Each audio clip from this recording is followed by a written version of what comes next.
আসসালামু আলাইকুম ভাই, আমার নাম মোহাম্মদ সাইফুল। আমি ওমান প্রবাসী। আমার বাড়ি নোয়াখালী।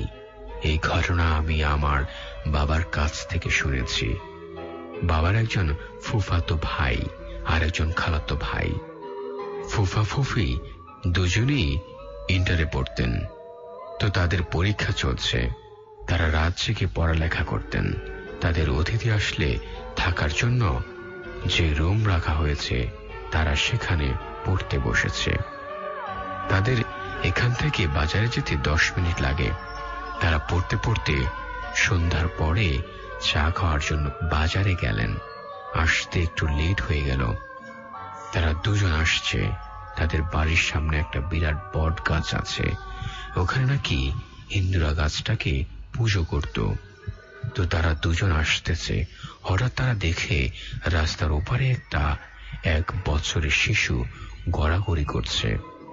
তারা একজন শিশুটাকে উঠিয়ে দেয়। তারপর তারা দেখলেন শিশুটা একটা দৌড় মারল। হঠাৎ উধাও হয়ে গেল শিশুটা। তারা কিছু চিন্তা না করে পড়তে বসে গেল। রাতে একজন প্রস্রাব করতে বের হলো। যে ওই শিশুটাকে হাতে ধরে উঠিয়েছিল, ও অনেক সময় হয়ে গেল, সে এখনো প্রস্রাব করে আসছে না। তার সাথের জন দেখে খুঁজতে তাকে বের হলো। তাকে খুঁজে পাওয়া যাচ্ছে না। সবাইকে ডাকলো।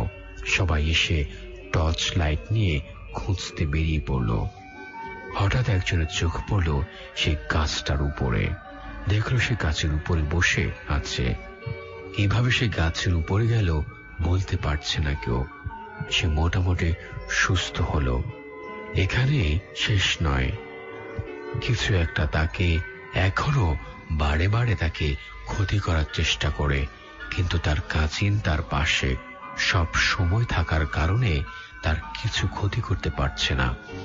হঠাৎ তার কাজিন যে শিশুটাকে উঠিয়ে দেওয়ার সময় পাশে ছিল, তার খুব জ্বর হচ্ছিল। তখন তাকে নোয়াখালী সদর হসপিটালে ভর্তি করা হলো। গভীর রাতে তার মা দেখে তার মুখ দিয়ে লালা বের হচ্ছে। ডাক্তার আসলো, দেখলো তার মাথা মোটকানো। কে বা কাহারা তার মাথা মোটকে দিয়েছে। এখনো সেটা রহস্য রয়ে গেল।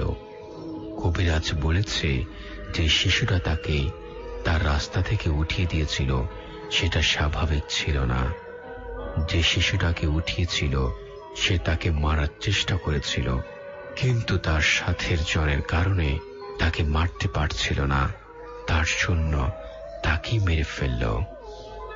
এটা আমার ঘটনা। ভালো লাগলে পড়ে শোনাবেন।